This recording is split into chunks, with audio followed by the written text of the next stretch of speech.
So what are you guys doing?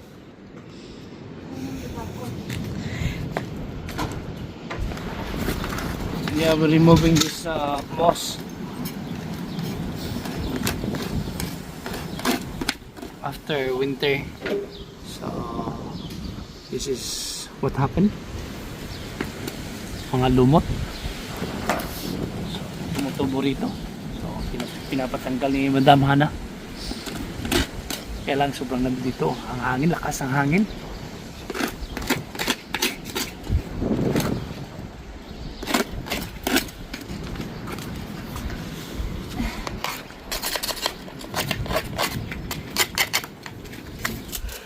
Hindi naman gaanong kataasan, pero pag hindi ka sanay sa mga age, para ka na rin nalulula.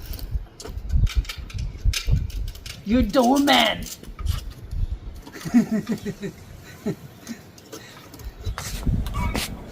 Sipag ni Pinkay ah. Which do you prefer, Pinkay, to live? In the house like this or in the apartment? In the house like this. Yeah? In the house like this. House like this? Yeah, Why? because it's bigger. Huh?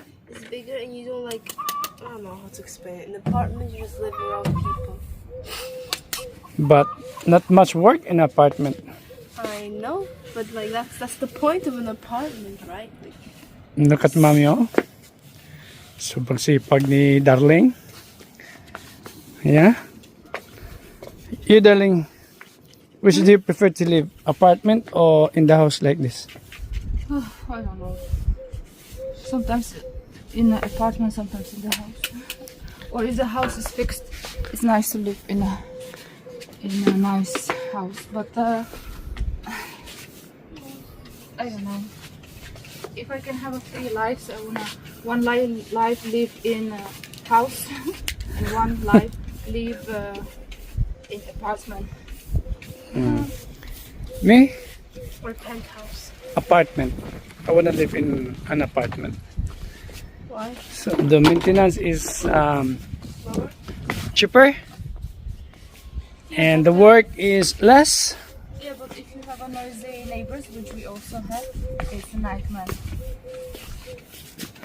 Sophie, there's Bigger house like this is Sophie, so much work, so much maintenance. But it's okay. Economically, house is cheaper, right? no, as I see, in apartments, you need to put the money aside. So if you're gonna put the money aside here, so then you can hire somebody who will do it for you, same like in the apartment. So it's not that cheap. You think, but it's not cheap. Yeah. But on a house, you usually do it everything by yourself. So we need to clean this area now because time to put some tables here because spring is coming and after spring it's summer. So nice to stay here in the balcony. Kaya nililinis na namin.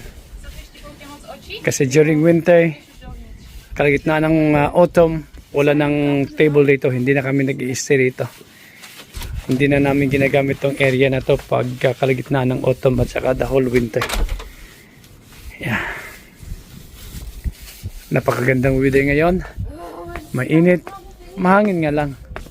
Pero maganda kasi ilang araw ng walang ulan. Mga 2 weeks na walang ulan.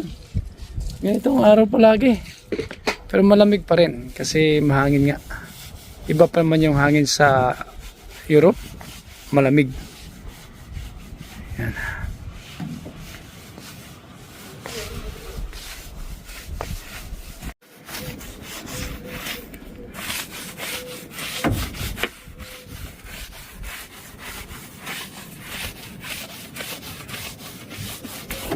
No, you do like this. Then you step backwards. So you don't step on the ones clean already. It will take maybe 3 times, I don't know, so say 3 times this one to clean. So you can step it whenever you want. When we're gonna squeeze it,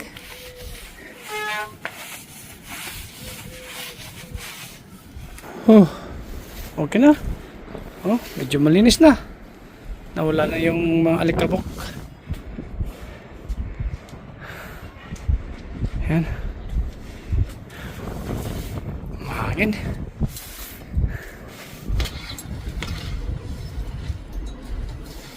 Perfect. Perfect. So, okay.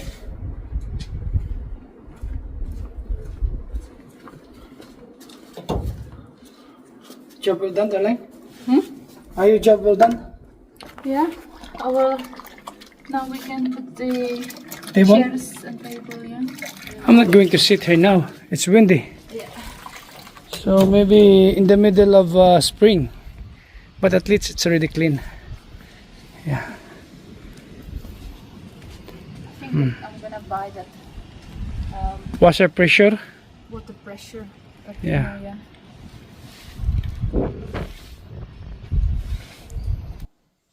Ito yung mga chairs na tinanggal ko doon sa storage area. Ito storage area to. Ayan. 6 to. So, ibababa ko na siya para ilagay doon sa balcony. Pati yung table. So, time to prepare the tables and chairs para sa balcony. Yeah, we are so excited for summer. You want me to take out as well the table? Yeah, the table. Yeah, I will help you with the table. Just put it here. Okay. Wala na yung aming food storage dito. Tatanggalin namin to lahat at ililipat doon sa bago. Papakita ko mamaya sa inyo yung bago namin yung food storage.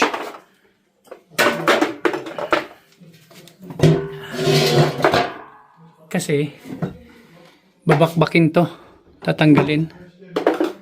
Kasi bumili si Mila ng malaking kotse. Hindi magkasya. Ito. Kaya tanggalin to para magkasya yung buong sasakyan BMW. Okay. You can So, go with this para one. maging malaki. This one. Take it. This one? Okay. Bobby? Okay. Yeah. 나무를 보여. 아니 무슨 거 어디야?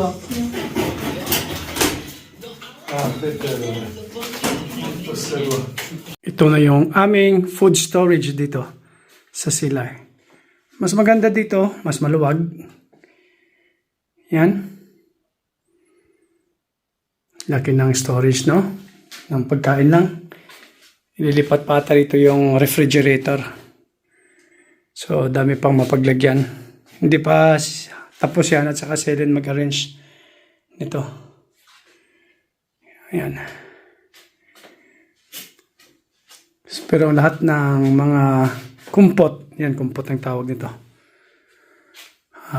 Nailipat na rito. Itong chemical lahat to. Itong alcohol na to. Yung mga pag may regalo sa kanya, tinitipon niya. Ayan.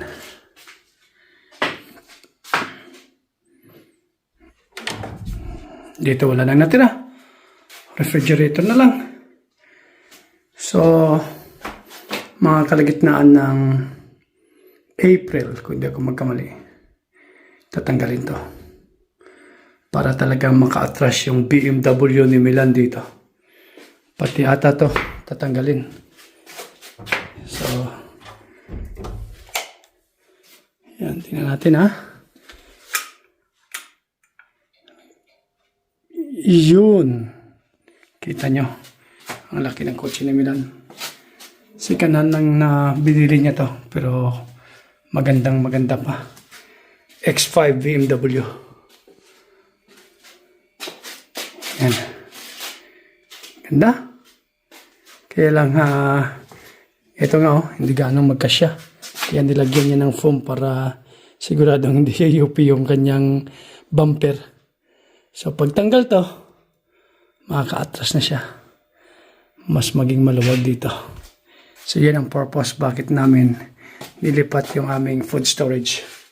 Itong kahoy na to, nandito na to mula pa noon. So talagang hindi nila ginamit pang gatong pag winter. Talagang siguro ginawa to ng ganito. Parang design na rin. Ganda tingnan, di ba?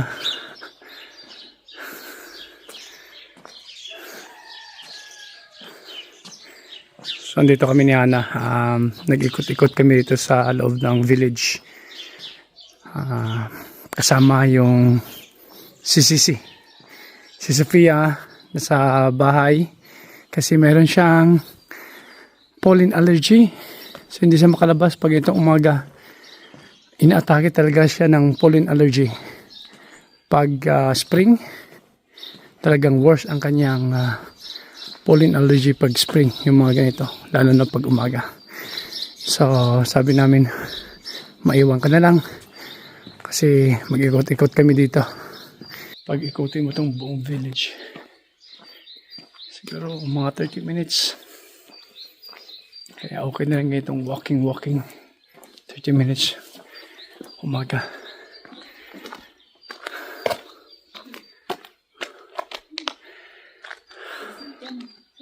So it's Sunday morning in the Czech Republic at dyan sa Pilipinas. Mag-alas 3 na ata ng hapon. Malamig dito kahit may araw. Pag spring medyo malamig pa.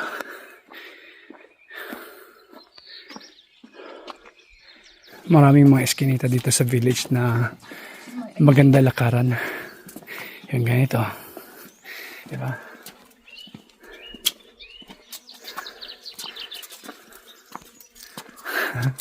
Yan yung bahay, oh.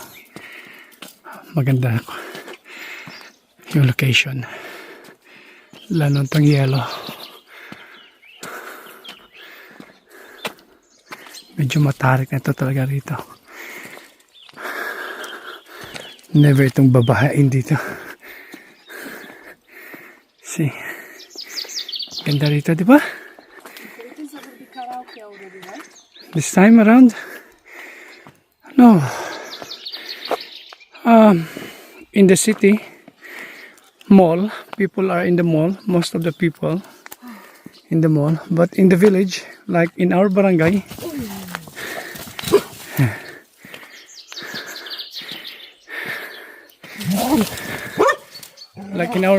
people are just sitting, having snacks.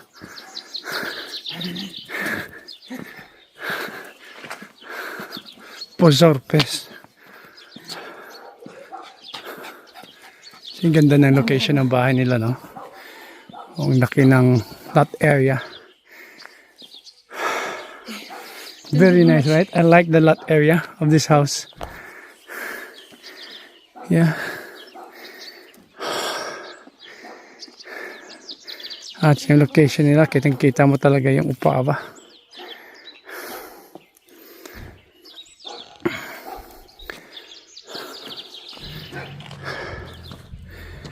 Maminkas in the church. Pag linggo nagsisimba yan si Maminka. So hinatid ni Hana, pinipick up ni Hana.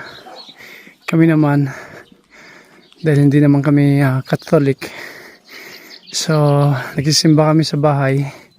3 kami, nag-aawitan kami, nag-Bible study. Yun. So ganun talaga pag malayo ka sa iyong bayang sinilangan. Dito wala kaming local church dito sa Opava. Kahit na-chinek ko yung Ostrava, wala din. So, dito na kami sa bahay. For the last 1 year and 7 months, ganyan lang kami dito. Oh, kaganda ng Opava. Yan, kitang-kita dito, no? Ganda yung location na to dito talaga. Ilang beses ko na itong pinakita sa inyo. Pero binabalik-balikan ko to rito kasi nagandahan talaga ako sa location na to rito.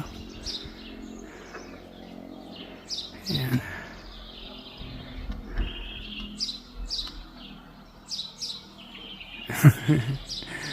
Okay. Ikot-ikot lang kami dito sa loob ng village. At patingin-tingin sa magagandang view, sa magagandang bahay. Ayan. So, again, good morning sa inyong lahat. At salamat ulit sa inyong patuloy na pananood sa amin, sa inyong support, sa walang sawang pagsuporta sa amin. So, hanggang dyan na muna tayo ngayon. See you next time again.